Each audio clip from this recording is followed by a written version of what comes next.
Okay, so CRMs, what are they and how they can benefit your organization? And again, my name is Jane Zhang, and I'm the Program Director for TechSoup Canada. For those of you that have not heard of TechSoup Canada before, we are a nonprofit organization located at the Center for Social Innovation, and our goal really is to help nonprofits to use technology to achieve their full potential. And we do this by lowering the barriers to technology through the access to tools, knowledge, training, and talent. Many of you may have heard of our donations program. That is the tool piece that we like to talk about. So in our product donations program, we are currently working with over 25 donor partners, offering over about 300 donated products. So as a nonprofit or a charity, you can apply to us, and then we'll be able to look at how you may qualify for up to 25 donation programs. How many of you have heard of us? Could I see a raise of your hand?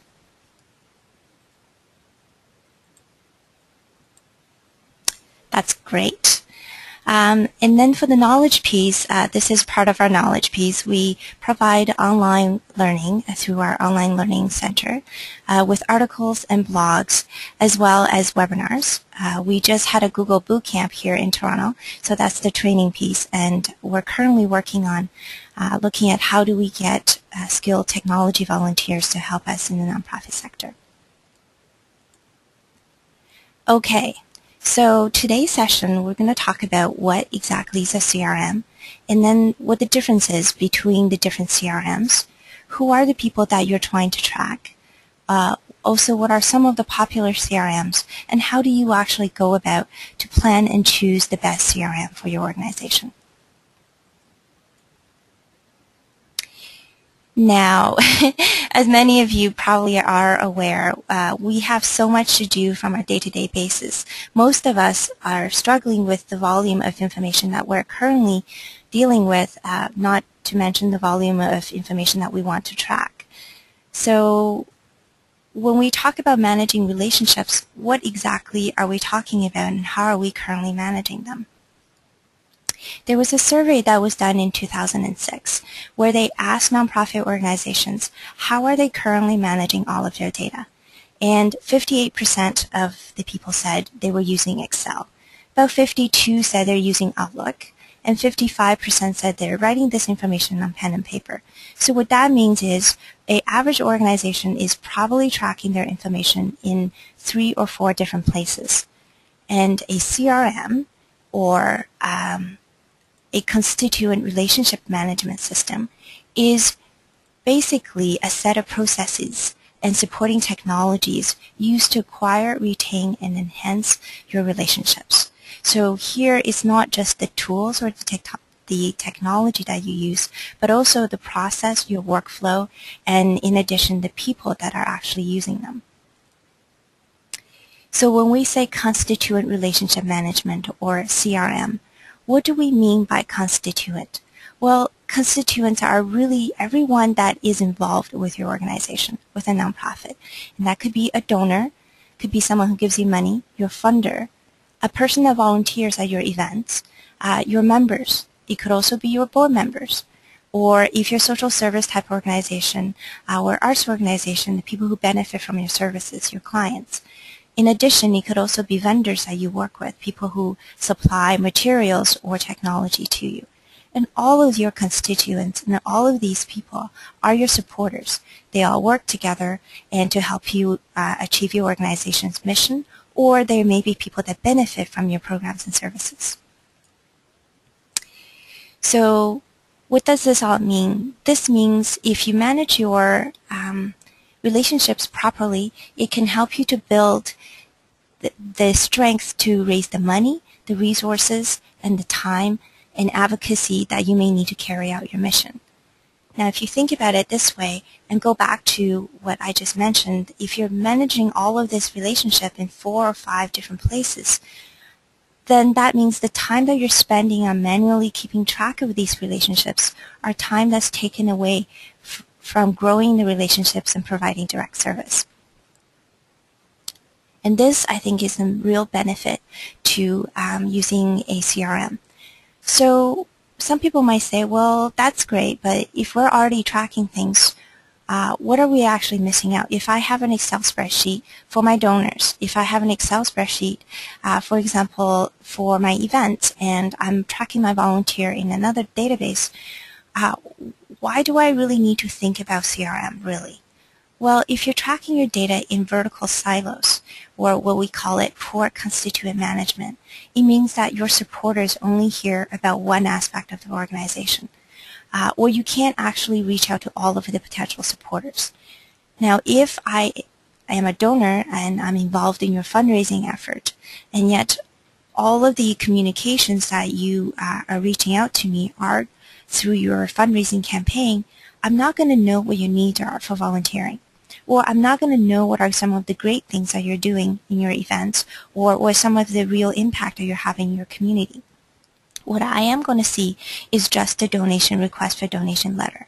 And year after year, I may lose interest in donating to your organization because I'm not seeing the full picture. So what that means is if people are not seeing the full picture, it will translate to loss of revenue and decreased impact. In addition, people are probably getting involved in organizations these days through multiple channels. So I may be volunteering for you one of your events, but I also may be helping you to design your website. I also may donate to you because I'm really passionate about what you're doing.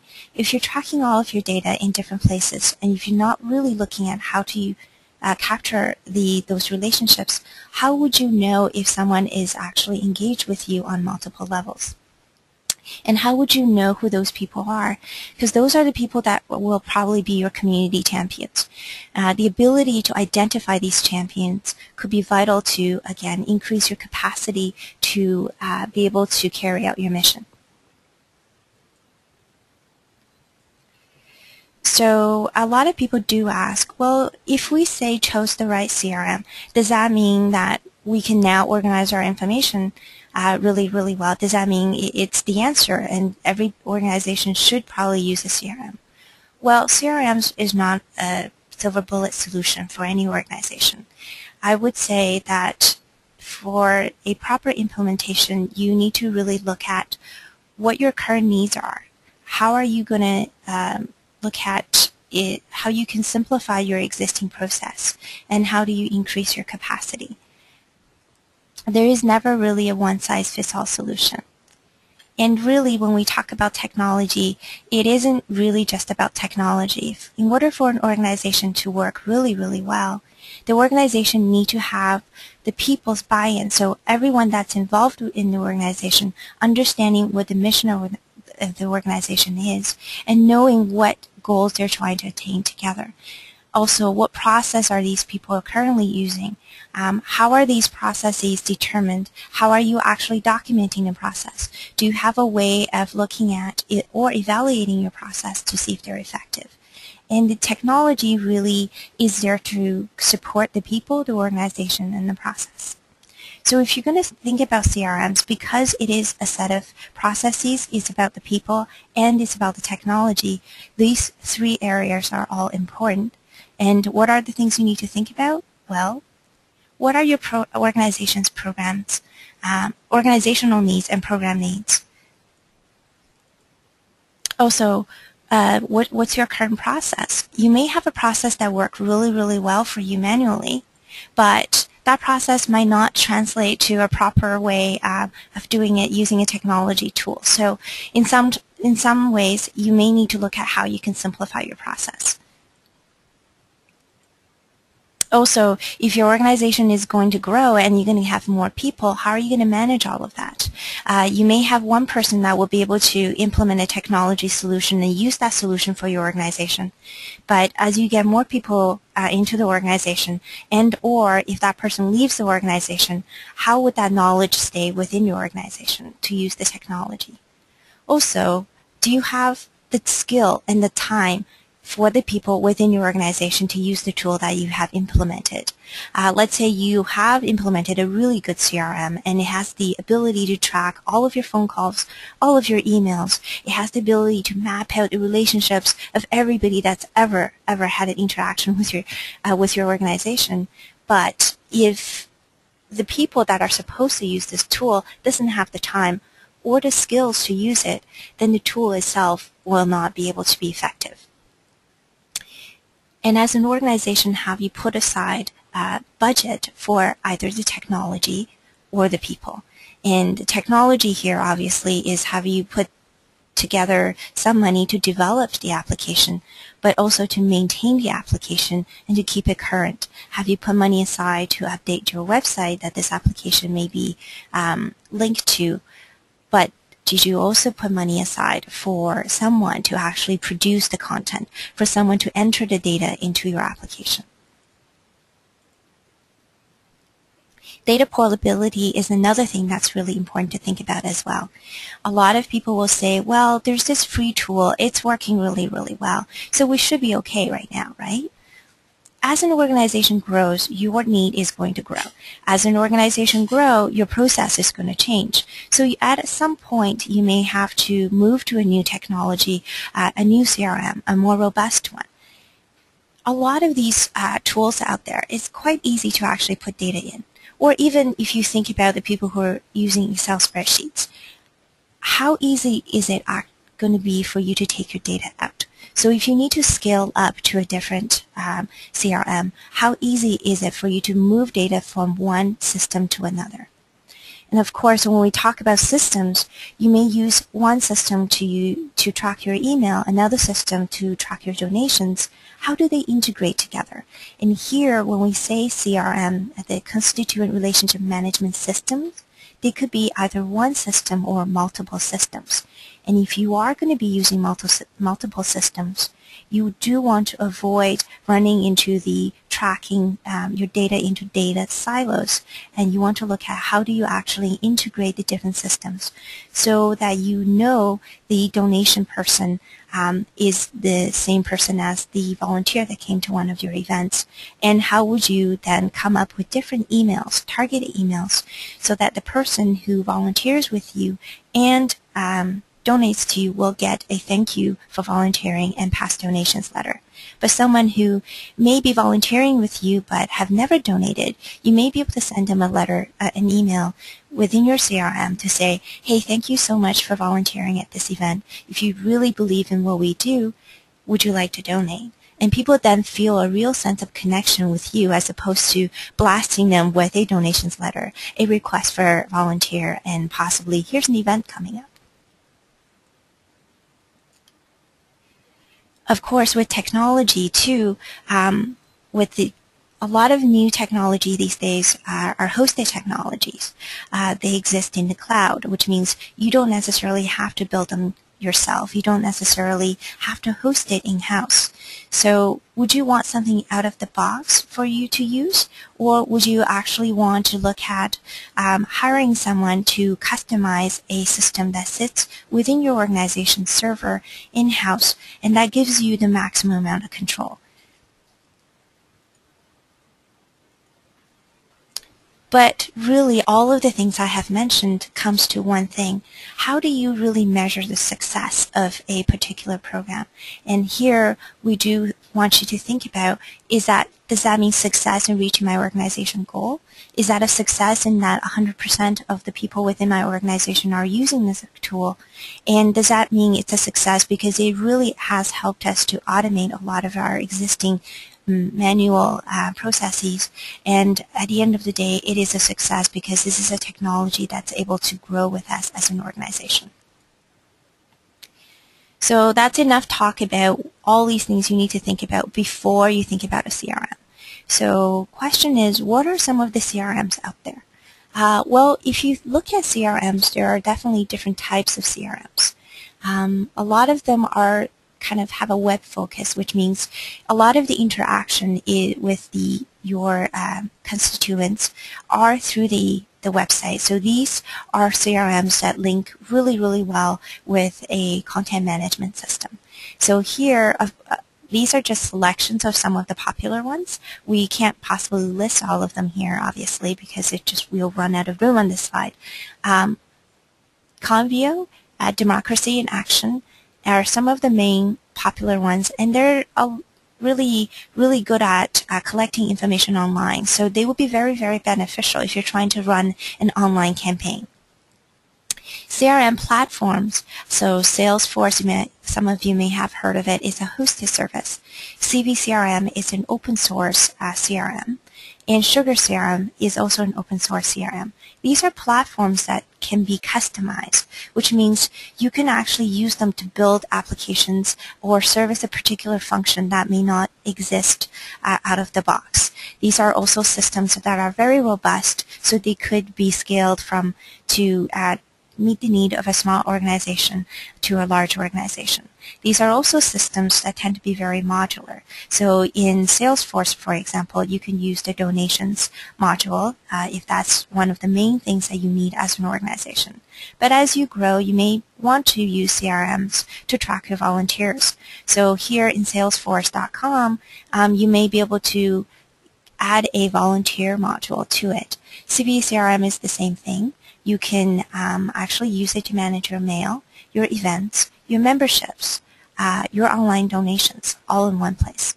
And Sugar CRM is very similar to Salesforce, but the difference is that it is an open source system, which means you can customize it and it can sit on your own server. There's two different forms of the Sugar CRM. One is hosted, and the other one is the open source or community version. And donor management CRMs, which means they put more of a focus to donations. Donor Perfect is one of the more popular ones. One that's not on this slide here is Sumac. Sumac and Donor Perfect do have a tendency to have a really robust donor module.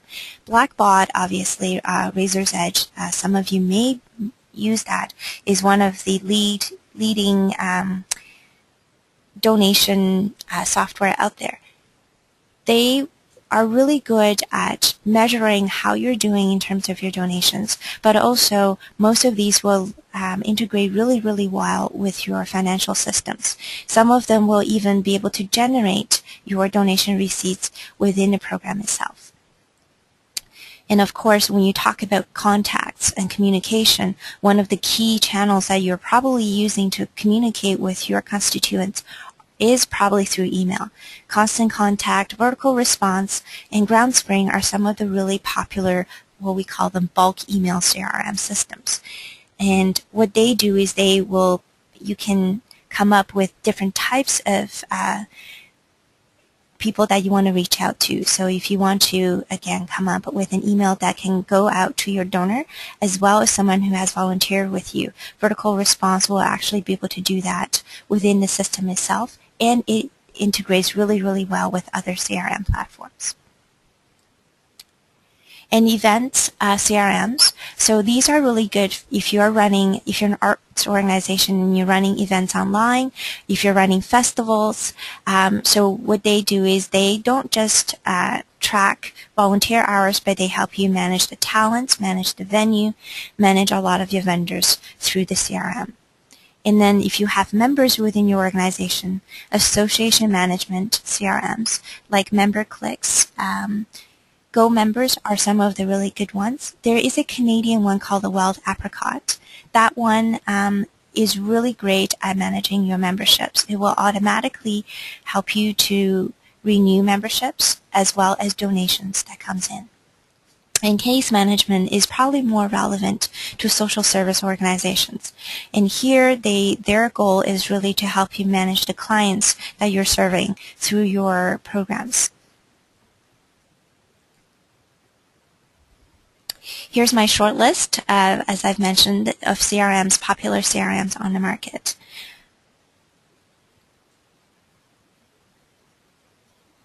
So I want to take a moment here and ask the audience if you have any questions regarding CRM so far.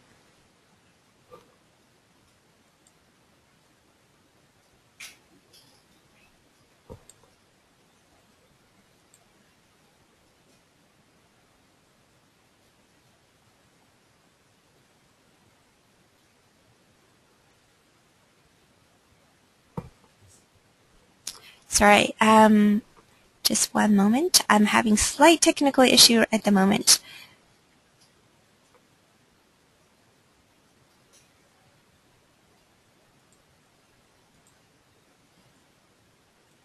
Okay, so question is,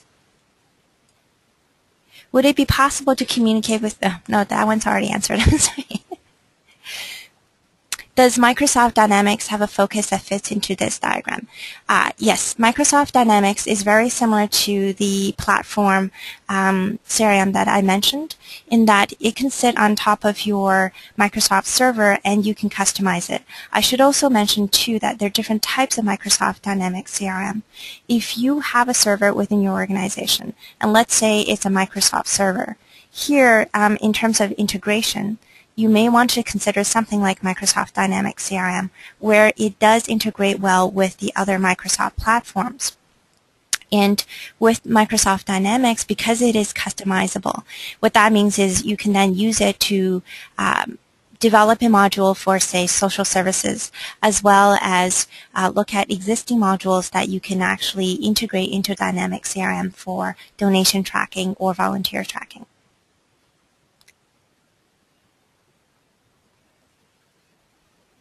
And someone asked if some of these hosted solutions are hosted in Canada.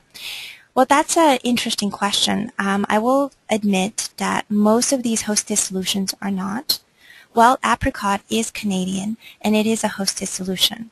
Salesforce, while they are available to Canadian charities, you can get the free version, which gives you 10 free user licenses if you're a Canadian registered charity, is most likely hosted outside of Canada. And this is an issue that I do want to kind of talk really quickly about, is for most organizations, in terms of your needs, having something that's hosted and have something that's hosted not necessarily in Canada, Canada may not be a huge issue. But let's say you work in the area of human rights, or if you work in the area of immigration, where you do have sensitive data.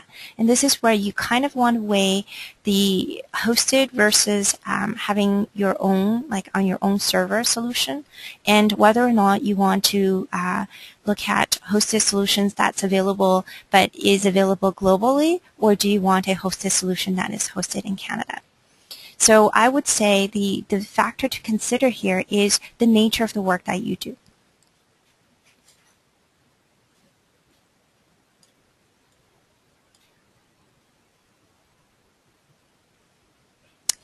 Okay, if there are no more questions. Oops.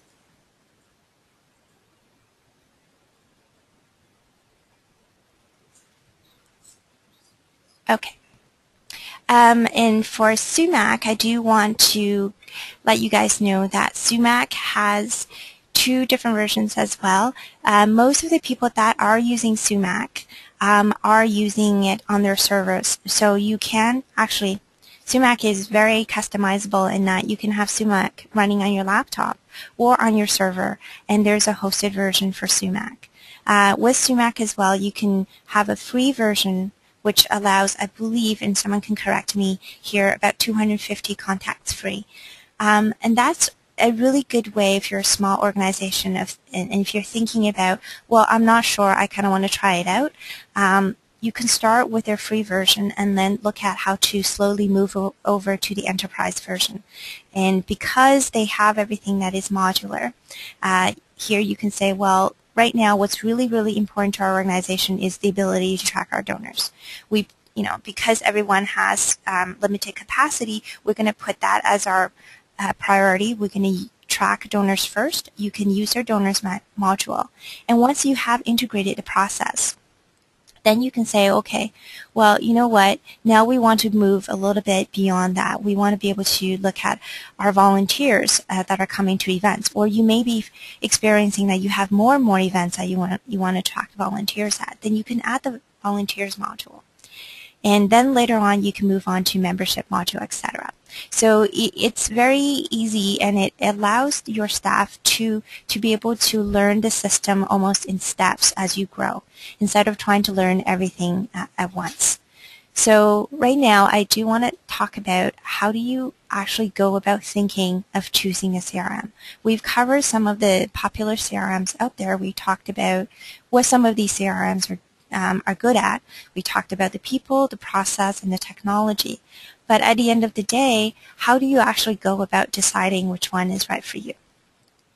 So we will have this checklist available for you online. It's going to be under the webinar section of our website. What it is essentially a spreadsheet that tells you here are some of our recommended areas to look at. So first of all, with your CRM, what are some of the functional criteria that you need to look at? Are there any particular organizational or program sort of management goals that you are trying to reach? So what are some of the data that you would need to track under those areas? How are you going to do the analysis for these areas? So what are the reporting criteria that you need to think about? So here, if you have funders, for example, the Ontario Trillium Foundation, what are some of the data that they would want you to report on? So how would you go about collecting that data and integrate that into your process and integrate that into your CRM? So when it comes to time for reporting for your funders, or when it comes to time to generate a report for your annual report, instead of trying to spend hours on end to figure out where that data is and then generating the report, if all of this is integrated and if all of this is part of your CRM and the data is collected automatically, you may be able to generate some of this reporting automatically. So if you do want that, that's one of the functions that you probably want to think about for your CRM. And what are some of the needs that you might want from your email system? So as I mentioned, you may want to be able to look at how do I integrate different types of email with the different things that we're doing. So do I just want to treat all of my volunteers and email them separately, or would I want my email system to be able to integrate with a CRM where I could come up with different types of emails and send accordingly based on how the relationships are with the individuals involved. Of course, it doesn't matter which system you use, it has to integrate with your staff's workflow. So what is the current workflow for your staff? How many people are actually going to be using these systems? And are these systems purely there for management purposes, or is it to serve the frontline staff, or maybe the systems are there to help both? So what are also some of the technical criteria? As one of you asked, maybe we want to make sure that the system is hosted in-house because we want to be able to have as much control as possible over what we do, or we don't necessarily have anybody technical within our organization. So it is vital to us that we have a hosted solution because we just don't have the capacity to take care of that or maintain that system in-house. You may also say that here one of the technical criteria would be that we want to make sure that the data is actually hosted within Canada, because we may work in the data that we collect may be sensitive and we may not want that to be hosted in the US. The technical criteria piece is also where you want to look at system integration. If you have a website and if your website is using a particular CRM like WordPress or Drupal, how is your CRM going to integrate with your existing website or other systems? How is your CRM going to integrate with your financial program, for example? And then what are some of the things like security? How would you make sure that if you're accepting donations online, how do you make sure that that information is being kept in a secure place?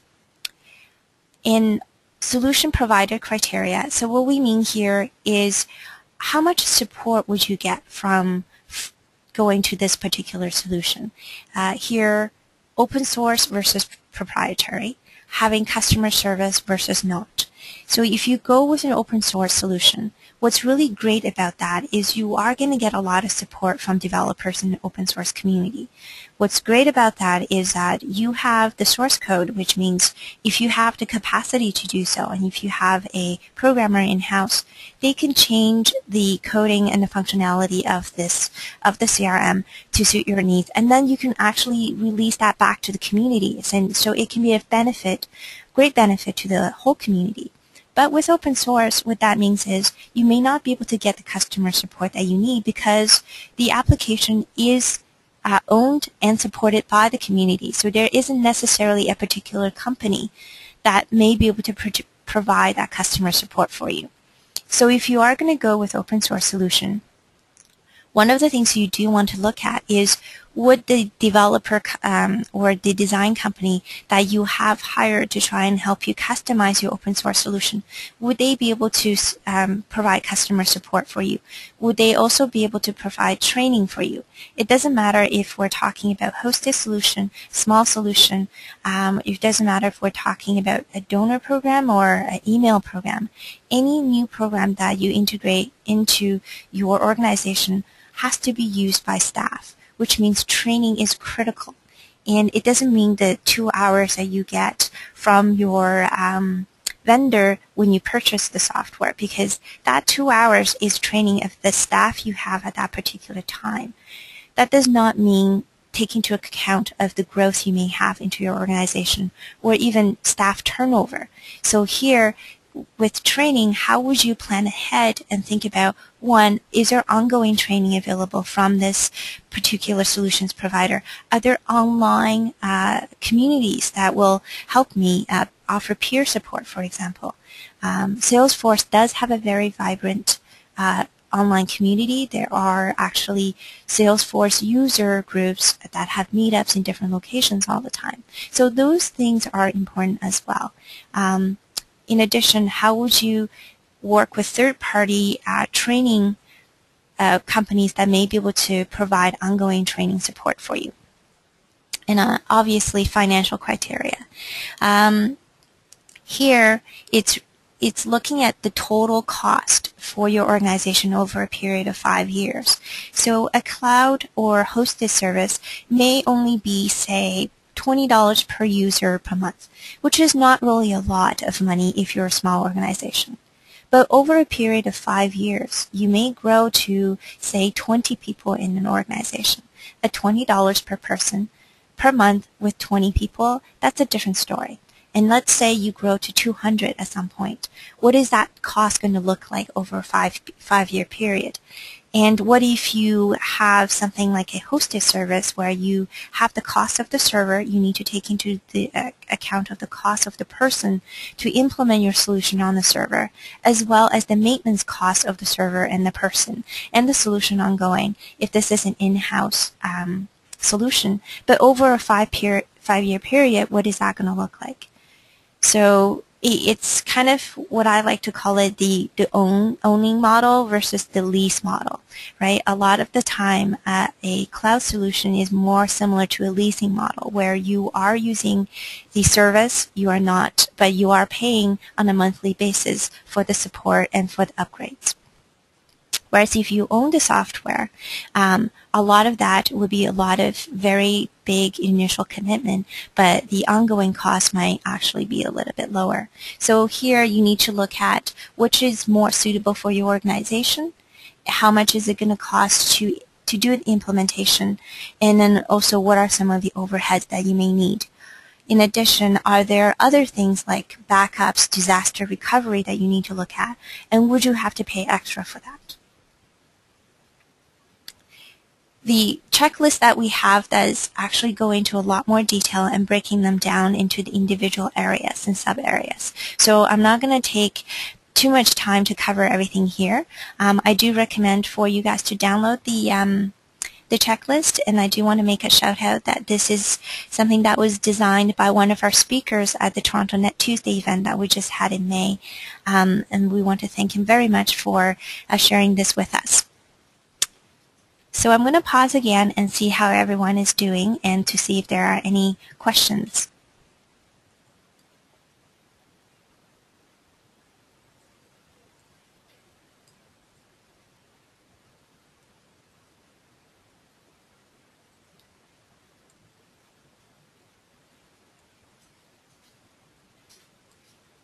Okay, I have a really good question. Someone asked, does any of the systems feature text messaging as an alert channel?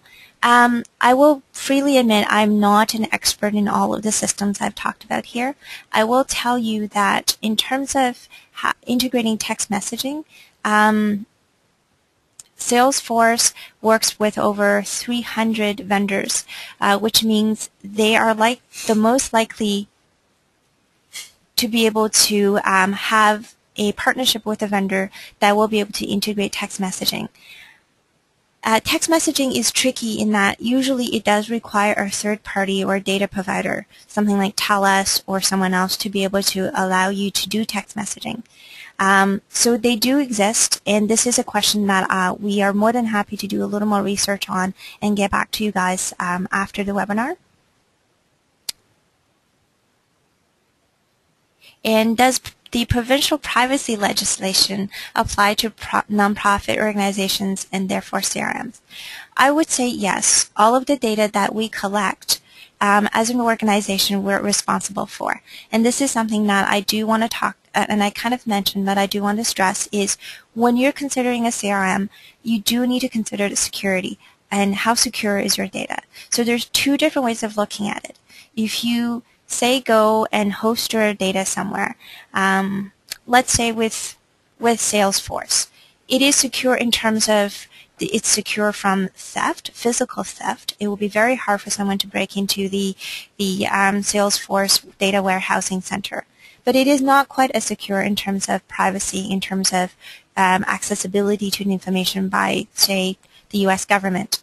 So here, if you have your data on your own server, and what that means is you have to take account into budgeting the security expert to come in and make sure that your server is set up properly, and your CRM that sits on your server is also implemented properly.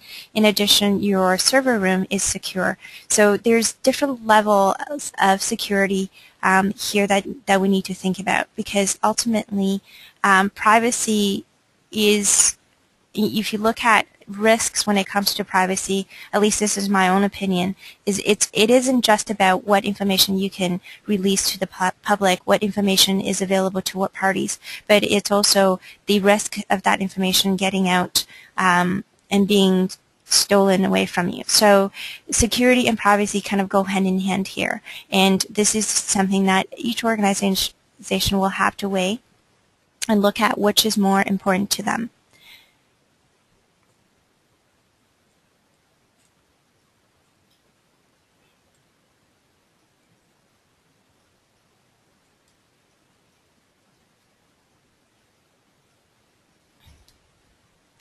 And I think there is a great input here that Sugar Community version can be hosted locally. Their enterprise version is remotely hosted. Thank you for the correction, Jamie.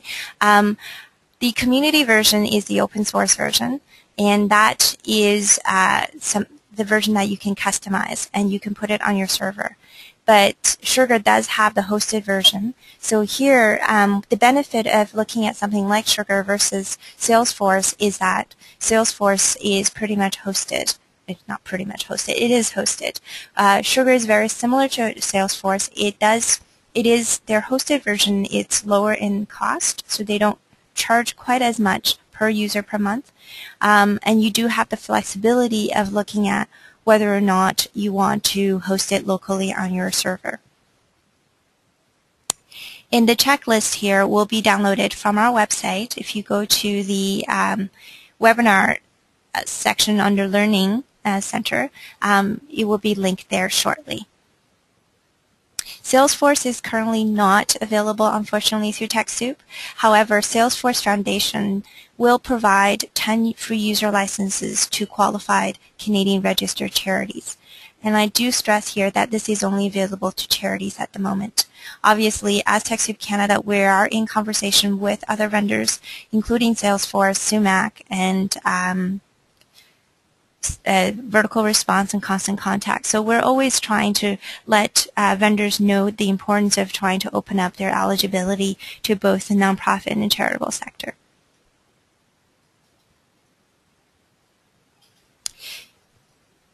So if there are no other questions,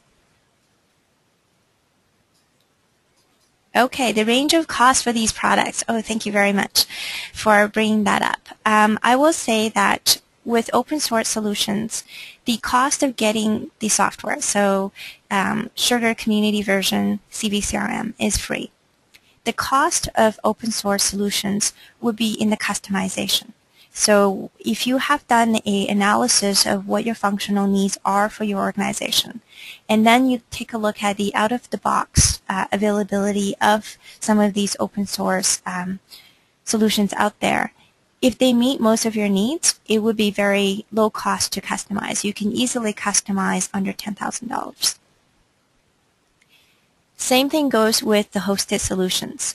With Salesforce, if you are okay with having under 10 user licenses and you are a charity, you may qualify for the Salesforce donation. So what that means is there will be no cost to you to use Salesforce out of the box. Again, with any of these CRMs, a lot of them will not do everything you want. So you will probably need to customize, and you may need to hire a Salesforce consultant to customize it for you. And that could range anywhere between $1,000 to $40,000, depending really on the degree of customization that you need. With some of the other CRMs, for example, Vertical Response Constant Contact, the email CRMs, the cost here is the hosting. And I would say they range anywhere between free. So if you're a nonprofit, you actually, I think, get 10,000 emails through Vertical Response for free each month, to about $100 per month. So most of these are quite affordable. And the Razor's Edge obviously is probably the most robust, the most enterprise level, the most everything, and most expensive on the market. And unfortunately, TechSoup does not provide support for these solutions. We try to provide knowledge in terms of looking at how you can determine which CRMs to consider. We're more than happy to look at the needs in the community to put together maybe a boot camp or additional webinars on CRMs. But because we are not a vendor ourselves, we are not able to provide the support for these solutions. We can, however, if you have the need to, look at advising you on what to think about. And if you are going to be using a checklist, we're more than happy to spend some time talking to you about what are some of the possible solutions out there.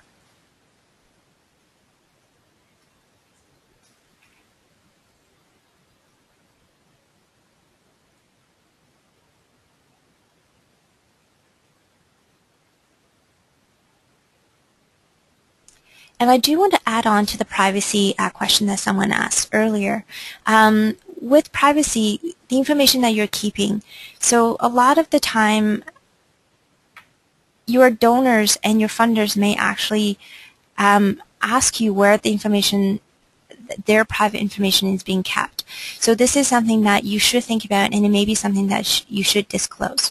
So if I am donating to your organization, and if I'm entering my credit card information online with you, I need to know that the information I'm giving you is secure and that you're not necessarily selling my list to some other third-party mailing list, for example. So here I would recommend, it's not really more of about a CRM, but it's a policy thing that organizations should think about, is what are your privacy policies? How does that integrate with your current process? What are you going to say to your donors? How much are you going to disclose? What are some of the risks that you need to think about as an organization where you're hosting your data over, control of data, over the maintenance of the data and the ease of use of the application?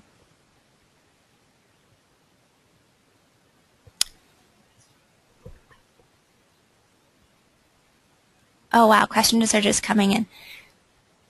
Okay, so someone else just asked me about, there are lots of startups, organizations, and this is a really good one. So when you're deciding CRMs and someone is telling you, we're a new organization, we're a new company, we have these great services, this is hosted, this is free, how are you going to make a decision on these things? I'm always, as myself and even at TechSoup, when we think about what to bring into our donations program, we're very wary of startup organizations, because if you look at long-term goals and planning ahead for the next 5 years, you're talking about your own organization's growth. But you also need to make sure that your vendor, whoever is supporting your organization, the tool that you're using for your organization will exist in the long term. So I would say take a look at what are some of the tools that have been around for a while that other people are using and is popular, and you know that it's going to offer you solid customer support. And here the freemium model is something that I would almost look at as a potential risk, because nothing is really ever free. Even if you have open source software, there's a cost of customization. If you have a low-cost solution like a hosted solution, there is still that cost of hosting. There's the cost of customizing as well. What's free today may not be free tomorrow. So for Google, for example, the Google apps, if you signed up a while ago, you would get 50 user licenses for free. They have just changed it to 10 user licenses for free. So what that means is if you're dependent on something being free or in order to do what you need to do, then you really need to take a little more time thinking about the budget. If you're using something that seems really, really interesting, but it has only been around or on the market for the last 2 months, as the board, as a organization that's trying to make that decision, you need to really weigh the risk of, would they be bought out by a bigger company in the next couple of years? And if that company decide that maybe they're buying this startup out to actually terminate them because they see them as a competition, what are you going to do then? And here that data portability question is really important. Is if, let's say, an application that you have chosen does no longer exist or no longer suits your needs, or they're gone tomorrow, how are you backing up that data? How are you making sure that data is still yours? Are you backing up that data regularly to another location? So let's say you sign on to your ABC hosting company hosting application tomorrow, and your data is gone because for one reason or another they don't exist anymore. Is that backed up somewhere else so that you can still, integrate that data into another system and keep going?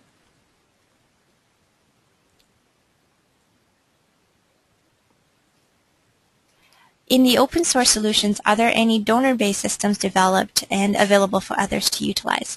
CRM is really great for that. CRM has a donor module, so does Sugar. So both of those are open source, and both of them do have the donor module. And a lot of these CRMs will be able to export data into CVS format. So what that means is, yes, you can actually export data from one system and import it into the other. Having said that, the actual process of doing so may not be so trivial, because with databases you need to make sure that each column or the records match. So a lot of what we call data migration is actually converting how one data or CRM system categorizes the information, how they actually track the data records in those columns. How do you then crosswalk that data into a format that fits another database? And someone asked if a customer relationship management system is the same thing as a CRM. It is. Customer relationship management system refers specifically to the CRMs that manages your customers. So Salesforce is a perfect example of what people would normally think of as a customer relationship management system. A CRM is a broader term that deals with donor management, volunteer management, email management. So it is a bit broader, but a lot of the time the two terms do get used interchangeably.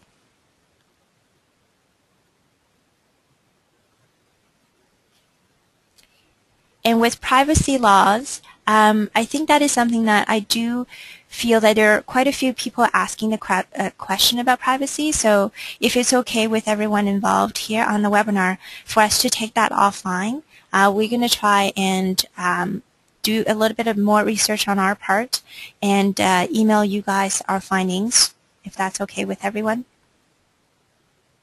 It is unfortunately not something I can answer off the top of my head, so I want to make sure that we get the right solution to you. Are there any other questions?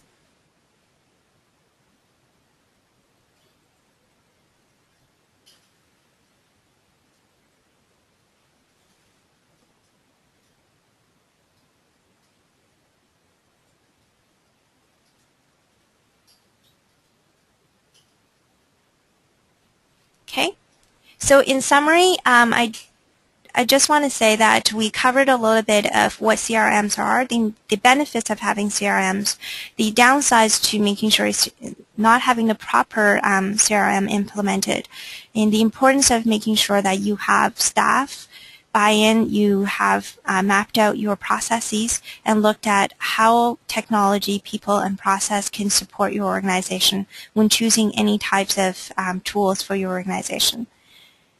A lot of questions were covered. A lot of questions were asked about open source CRMs versus proprietary CRMs. There were questions being asked about the difference between having something that is cloud-based versus something that is hosted on your own server, and privacy issues, privacy laws, how much of that we should be paying attention to when thinking about choosing a tool.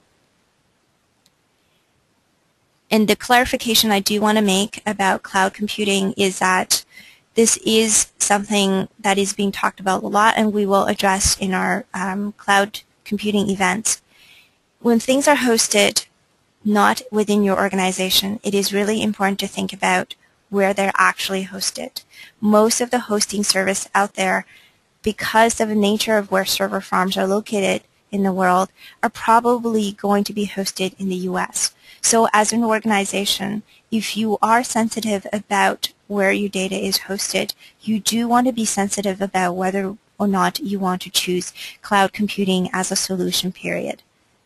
And if you are hosting sensitive information, having it in-house will give you the most amount of control, the most amount of security, but you do need to make sure that you have the people to actually manage that and to keep it secure. If there are no other questions, I want to take this time to thank you guys for coming to the webinar today.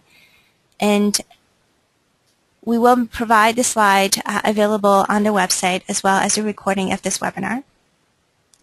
And we will have a short survey for you that after this webinar as well. So thank you again for participating, and we look forward to interacting with you again in the future.